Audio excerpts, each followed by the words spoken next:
ಇದರ ಮೌಲ್ಯದಲ್ಲಿ ರೈತರಿಗೆ ಎಷ್ಟು ಹೋಗ ವಾಟರ್ ಮೆನ್ಸ್ ಎಲ್ಲ ಎಲ್ಲೆಲ್ಲಿ ಹೋಗಿದೆ ಎಲ್ಲ ಲಿಸ್ಟ್ ಕೊಡ್ತಾ ಇದ್ದಾರೆ ಅಧ್ಯಕ್ಷರಿಗೆ 1.5 ತಿಂಗಳಾಯ್ತು ವಾಟರ್ ಮ್ಯಾನ್ ಅದೇ ಯಾರು ಕೇಳಬೇಕು ಅಧ್ಯಕ್ಷರಿಗೆ ಹೇಳ್ತಾರೆ ಬಂದು ಎಲ್ಲಿದೆ ಲೈಟ್ಗಳು ಹೋಗವೆ ಅಂತ ಅಧ್ಯಕ್ಷರು ಏನ್ ಹೇಳಿದ್ರು ರಂಜಾನ್ ಹಬ್ಬ ಆದ್ಮೇಕ ಕರ್ಗ ಆದ್ಮೇಕ ಹೇಳಿ. ಜಂಗಮಕೋಟೆ ಗ್ರಾಮ ಪಂಚಾಯಿತಿ ಅಧಿಕಾರಿಗಳು ಭ್ರಷ್ಟಾಚಾರದ ಕೆಲಸಗಳಿಗೆ ಪುಷ್ಟಿ ನೀಡುವಂತ ಕೆಲಸ ಮಾಡುತ್ತಿದ್ದಾರೆ ಎಂದು ಗ್ರಾಮ ಪಂಚಾಯಿತಿ ಸದಸ್ಯ ಫಯಾಜ್ ಅಧಿಕಾರಿಗಳ ವಿರುದ್ಧ ಕಿಡಿಕಾರಿ ಆಕ್ರೋಶ ವ್ಯಕ್ತಪಡಿಸಿದ ಸದಸ್ಯ ಫಯಾಜ್ ಖಾನ್ ಅಲಿಯಾಸ್ ಕೋಳಿ ಫಯಾಜ್. ಚಿಕ್ಕಬಳ್ಳಾಪುರ ಜಿಲ್ಲೆ ಶಿಡ್ಲಘಟ್ಟ ತಾಲೂಕಿನ ಜಂಗಮಕೋಟೆ ಗ್ರಾಮ ಪಂಚಾಯಿತಿಯಲ್ಲಿ ಮಾಜಿ ಗ್ರಾಮ ಪಂಚಾಯಿತಿ ಅಧ್ಯಕ್ಷ ಶ್ರೀನಿವಾಸ್ ಅವರ ಅವಧಿಯಲ್ಲಿ ಪಿಡಿಒ ವಜ್ರೇಶ್ ಮತ್ತು ಶಿವಪ್ಪ ಅವರು ಇದ್ದಂತ ಸಮಯದಲ್ಲಿ ಭಾರಿ ಅವ್ಯವಹಾರಗಳು ನಡೆದಿವೆ.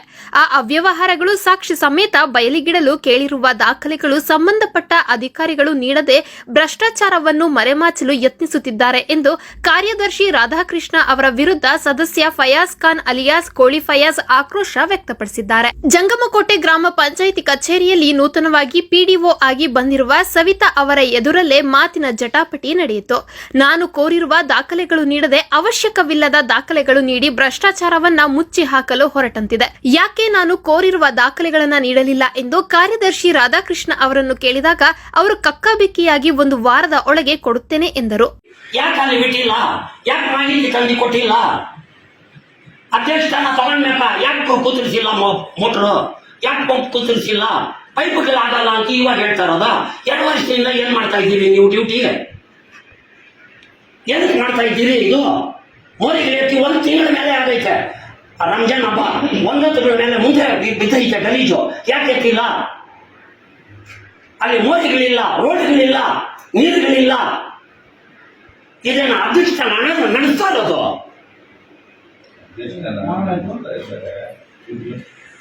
ಒಂದು ಲೈಟ್ ಹಾಕ್ಬೇಕಾದ್ರೆ 15 ದಿವಸ ತಿರ್ಬೇಕು, ಒಂದು ನಲ್ಲಿ ಹಾಕ್ಬೇಕಾದ್ರೆ 15 ದಿವಸ ತಿರ್ಬೇಕು. ಪಂಚಾಯತಿಯಲ್ಲಿ ಬಂದು ಕೇಳಿದ್ರೆ ಕಾಸಿಲ್ಲ, ಪಂಚಾಯತಿಯಲ್ಲಿ ಲೈಟ್ ಬೀಗ ಹಾಕಿ ಹೋಗಿ ಅನ್ನೋದು. ಇದು ಯಾವ ಮಾತುಗಳು? ಏನಕ್ಕೋಸ್ಕರ ಹಾಗಾದ್ರೆ ಎಲೆಕ್ಷನ್ ನಿಂತ್ಕೊಬೇಕು ನಾವು? ಪ್ರಜೆಗಳಿಗೋಸ್ಕರ ಅಲ್ಲ ನಿಂತಿರೋದು, ಪ್ರಜೆಗಳಿಗೆ ಸೇವೆ ಮಾಡೋಕ್ಕಲ್ಲ ನಾವು ನಿಂತಿರೋದು. ನಾವೇನು ನಮ್ಮನೆ ಕಾಕು ಅಂತ ಹೇಳ್ತಾ ಇದ್ದೀರಾ?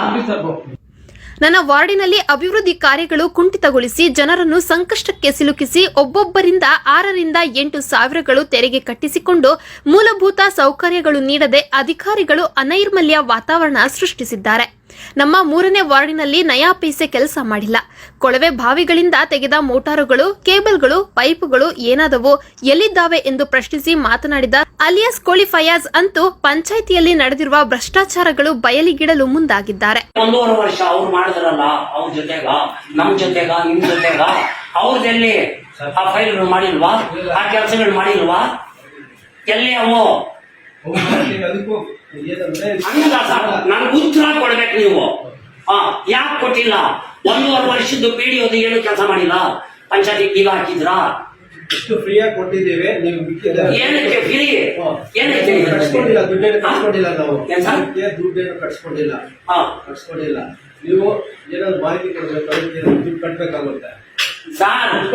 ಕಾನೂನು ಸರಿ ಬಂದ್ರೆ ನೀವು 9 ದಿವಸ 40 ದಿವಸದ ಒಳಗೆ ಕೊಟ್ರೆ 12,000 ರೂಪಾಯಿ. 3 ತಿಂಗಳು ಕೊಟ್ಟಿರೋದು ನೀವು ಫ್ರೀ ಪಂಚಾಯತಿಯಲ್ಲಿ ಕೊಡಬೇಕು. ಯಾರು ನಿಮ್ ಕಾನೂನು ಕಲಿಸಿದ್ದು? ಯಾರು ಕಾನೂನು ಕಲಿಸಿದ್ದು? ಏನ್ ನನಗೆ ಉತ್ತರ ಹೇಳ್ತೀರೋ ನೀವು? ಆ ಪಿಡಿಒದಲ್ಲಿ ಅಂದ್ರೆ ವಜ್ರೇಶ್ ಕೊಟ್ಟಿ ಇದು ಕೊಡ್ತೀನಿ ಅಂತ ಹೇಳ್ತಾ ಇದ್ದೀರಾ ನೀವು? ಯಾಕೆ ಕೊಡಲ್ಲ? ಯಾರು ನಿಮ್ಗೆ ಕೇಳ್ಕೊಟ್ಟಿದ್ದು? ಯಾರು ನಿಮ್ಗೆ ಫೋನ್ ಮಾಡಿದ್ದು? ನನ್ನ ಹೆಸರೇ ನಾನು ಫೋನ್ ಮಾಡಿದ್ರು, ನನ್ನ ಯಜಮಾನ ಗಲಾಟೆ ಮಾಡ್ತಾರೆ ಕೊಡಬೇಡಿ ಅಂತ. ಬೇಡ, ಯಾರ್ದು ಬೇಡ. ಪಂಚಾಯಿತಿಗೆ ಸಂಬಂಧಿಸಿದ ವಸ್ತುಗಳು ಹಳೆ ಆಸ್ಪತ್ರೆಯಲ್ಲಿ ಸ್ಟಾಕ್ ನೋಡಿದಾಗ ಮಾಜಿ ಗ್ರಾಮ ಪಂಚಾಯಿತಿ ಅಧ್ಯಕ್ಷರು ಹೇಳಿದಂತೆ ಸುಮಾರು 20 ಮೋಟಾರುಗಳು ಇದ್ದಾವೆ. ಆದರೆ ಇನ್ನು ಇರಬೇಕಾಗಿದ್ದ ಕೇಬಲ್ಗಳನ್ನು ಮತ್ತು ಕೊಳವೆ ಬಾವಿ ಪೈಪುಗಳು ಎಲ್ಲಿದ್ದಾವೆಂದು ಅಧಿಕಾರಿಗಳ ವಿರುದ್ಧ ಆಕ್ರೋಶ ವ್ಯಕ್ತಪಡಿಸಿದ ಸದಸ್ಯ ಫಯಾಜ್ ಖಾನ್. ಈ ವೇಳೆ ಮಾಜಿ ಗ್ರಾಮ ಪಂಚಾಯಿತಿ ಅಧ್ಯಕ್ಷ ಶ್ರೀನಿವಾಸ್ ಮಾತನಾಡಿ, ಯಾವುದು ಭ್ರಷ್ಟಾಚಾರಗಳು ನಡೆದಿಲ್ಲ, ಎಲ್ಲವೂ ದಾಖಲೆಗಳ ಸಮೇತ ಜಿಲ್ಲಾ ಪಂಚಾಯಿತಿಗೆ ನೀಡಲಾಗಿದೆ, ಬೇಕಾದರೆ ನೋಡಿಕೊಳ್ಳಬಹುದು ಎಂದು ಪುಸ್ತಕಗಳು ತೆಗೆಸಿ ತೋರಿಸುವಂತ ಘಟನೆಯೂ ಸಹ ನಡೆಯಿತು.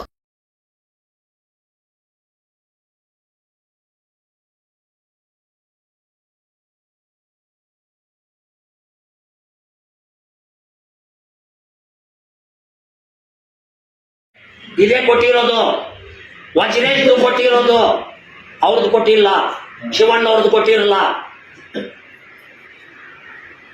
ಯಾಕೆ ಕೊಟ್ಟಿಲ್ಲ? ನಾವು ಮೆಂಬರ್ ಅಲ್ಲ, ನಾವು ಮಾತಾಡೋಕೆ ಅಧಿಕಾರ ಇಲ್ಲ. ಒಂದ್ ಲೈಟ್ ಹಾಕಕ್ಕೆ ಹೇಳ್ತೇ ಇಲ್ಲ, ನಮ್ಗೆ ಒಂದ್ ನಲ್ಲಿ ಹಾಕಕ್ಕೆ ಹೇಳ್ತೇ ಇಲ್ಲ. ಪಬ್ಲಿಕ್ ಕೇಳಿದ್ರೆ ಏನ್ ಹೇಳ್ಬೇಕು ಉತ್ತರ?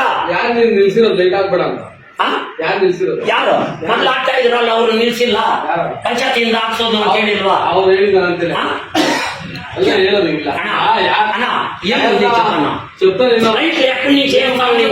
పంచాయతీ ఫ్రెండ్లీగా పోతావు, ఫ్రెండ్లీగా పోదాం. లేదు న్యూస్ ప్రకారం పోతాం, న్యూస్ ప్రకారమే పోతాం. ఓకే, ಯಾರು ಸಾಕ್ಷಿ ಕೂಡ ಅವ್ರು ಹೇಳಿದಾರೆ. ಅವರೇ ನಲ್ಲಿ ಹಾಕ್ಬೇಡ ಅಂತ ಹೇಳಿರೋದು ಸಾಕ್ಷಿ ಯಾರು? ಓಟರ್ಗಳೆಲ್ಲ ಅವರು ಕಳಿಸ್ರಿ, ಏಮಣ್ಣ ನೀವ್ చెప్పడా? ನೀವು ಮಾಡಕ್ಕೆ ರೈಟ್ ಹ್ಯಾಂಡ್ ಇಲ್ಲ. ಆಗ ಮತ್ತೆ ಫಯಾಜ್ ಮಾತನಾಡಿ, ಭ್ರಷ್ಟಾಚಾರ ಆಗಿದೆಯೋ ಆಗಿಲ್ಲವೋ ಮೊದಲು ದಾಖಲೆಗಳನ್ನ ನೀಡಿದರೆ ತಿಳಿಯುತ್ತದೆ. ಯಾವಾಗ ದಾಖಲೆಗಳು ಕೊಡ್ತೀರಾ ಎಂದಾಗ 1 ವಾರದ ಒಳಗೆ ಕೋರಿರುವ ದಾಖಲೆಗಳು ನೀಡುತ್ತೇನೆಂದು ಈ ಹಿಂದೆ ಗ್ರಾಮ ಪಂಚಾಯಿತಿ ಕಾರ್ಯದರ್ಶಿ ರಾಧಾಕೃಷ್ಣ ತಿಳಿಸಿದ್ದಾರೆ. ಆದರೆ ಸುಮಾರು 20 ದಿನಗಳು ಕಳೆದರೂ ಕೋರಿರುವ ದಾಖಲೆಗಳು ನೀಡದೆ ಸಂಬಂಧಪಟ್ಟ ಅಧಿಕಾರಿಗಳು ವಿಳಂಬತನ ತೋರುವಂತಾಗಿದೆ. ಈ ವೇಳೆ ಗ್ರಾಮ ಪಂಚಾಯಿತಿ ಅಧ್ಯಕ್ಷೆ ಸುಜಾತಮ್ಮ ಮತ್ತು ಅವರ ಪತಿ ನರಸಿಂಹ, ಮಾಜಿ ಗ್ರಾಮ ಪಂಚಾಯಿತಿ ಅಧ್ಯಕ್ಷ ಶ್ರೀನಿವಾಸ್, ಮಾಜಿ ಅಧ್ಯಕ್ಷ ಮುನ್ಶೀರ್, ಗ್ರಾಮ ಪಂಚಾಯಿತಿ ಅಭಿವೃದ್ಧಿ ಅಧಿಕಾರಿ ಸವಿತಾ, ಕಾರ್ಯದರ್ಶಿ ರಾಧಾಕೃಷ್ಣ, ಸದಸ್ಯ ಅಫ್ಸರ್, ಬಾಬು ಸೇರಿದಂತೆ ಇನ್ನಿತರರು ಉಪಸ್ಥಿತರಿದ್ದರು. ಇನ್ನು ಯಾರ್ಯಾರು ಏನೆಲ್ಲ ಮಾತನಾಡಿದ್ದಾರೆ ನೀವೇ ನೋಡಿ. ನಿಮ್ಮ ಅವಧಿಯಲ್ಲಿ ಕೊಳವೆ ಬಾವಿಗಳಿಗೆ ಹೊಸದಾಗಿ ಎಷ್ಟು ಬಿಟ್ಟಿದ್ದಾರೆ? ಹಳೇದು ಎಷ್ಟು ಐತಿ? ಹಳೆಯವು ಸುಮಾರು 12, 13, 14 ಇದ್ವು. ಮತ್ತೆ ನಾವೇನ್ ಮಾಡಿದ್ವಿ, ಹೊಸದೊಂದು ಇಲ್ಲೊಂದು ಹಾಕ್ಸಿದ್ವಿ, ಗೋಣಿ ಹತ್ರ ಒಂದು ಹಾಕ್ಸಿದ್ವಿ. ಹೊಸ ಬೋರ್ವೆಲ್ಗೆ ಪಂಪ್ ಮೋಟರ್ಗನ ಕೇಬಲ್ ಇಷ್ಟು ಮೋಟರ್ಗೆ ಅದು ಬಿಟ್ಟಿದ್ದಾರೆ. ಕಲವರಿಯಲ್ಲಿ ಒಂದು ಹಾಕ್ಸಿದ್ವಿ, ಉಪ್ಪುನೀರ್ ಸೊಂಬು ಒಂದು ಹಾಕ್ಸಿದ್ವಿ, ಹೈಸ್ಕೂಲ್ ಅಲ್ಲಿ ಒಂದು ಬೋರ್ವೆಲ್ ನಾವು ಹೊಸದಾಗಿ ತಂದು ಕೊಟ್ವಿ. ಅದಾದ್ಮೇಲೆ ಇಲ್ಲಿ ಗೌರ್ಮೆಂಟ್ ಹೈಸ್ಕೂಲ್ ಒಂದು ಹಾಕಿದ್ವಿ, ಹೊಸದಾಗಿ ಒಂದು ಬೋರ್ವೆಲ್ ಅಲ್ಲೊಂದು ಹಾಕಿದ್ವಿ, ಹಾಕಿದ್ವಿ. ಎಲ್ಲಕ್ಕೂ ಅಮೌಂಟ್ ಕೊಟ್ಟಿಲ್ಲ, ಇನ್ನೊಂದು ಅಮೌಂಟ್ ಅನ್ನ ಕೊಡಬೇಕು ಪಂಚಾಯತಿಗೂ ನಾವು ಕೊಡಬೇಕು. ಬೋರ್ ಮೋಟರ್ಗೆ ಬಂದಿರೋ ವ್ಯವಸ್ಥೆಗೆ ಎಲ್ಲರೂ ಕೂಡ ಕೊಡಬೇಕು. ಅಷ್ಟಿದೆ. ಹಳೆವು ಎಷ್ಟು ತೆಗೆದು? ಹಳೆವು ಸುಮಾರು ಇದ್ದವೆಲ್ಲನೂ ಕೂಡ ಲಿಸ್ಟ್ ಅಲ್ಲಿ ಇದೆ. ಅದನ್ನು ಗೌರ್ಮೆಂಟ್ ಹೈಸ್ಕೂಲ್ ಹತ್ರ ಗೌರ್ಮೆಂಟ್ ಹಾಸ್ಪಿಟಲ್ ಗೋಡನ್ ನಲ್ಲಿ ವ್ಯವಸ್ಥೆ ಮಾಡಿದ್ದಾರೆ. ಎಷ್ಟು ಸರ್ ಅಂದಾಜು ಎಷ್ಟಿದೆ? 20-30 ಮೋಟರ್ಗಳು ಇಲ್ಲೇ ಇದಾವೆ. ಕೆಲವೊಂದು ರೆಡಿ ಮಾಡಕ್ ಕೊಟ್ಟಿದ್ದಾರೆ, ಅಲ್ಲೂ ಇರ್ಬೇಕು. ಅದೇ ಫೆಬ್ರವರಿ ಆನ್ವರ್ಡ್ಸ್ ಸುರತಮ್ಮ ನರಸಿಂಹವರು ಚಾರ್ಜ್ ಅನ್ನು ತಗೊಂಡ್ರು. ಅವಾಗಿಂದ ಫೆಬ್ರವರಿ ಸುಮಾರು 7 ತಿಂಗಳಾಯ್ತು. ಆ 7 ತಿಂಗಳಿಂದ ಇವರು ಚಾರ್ಜ್ ಅನ್ನ ಕೊಟ್ಟಿದ್ವಿ, ನಡ್ಕೊಂಡ್ ಬರ್ತಾ ಇರ್ತಾರೆ.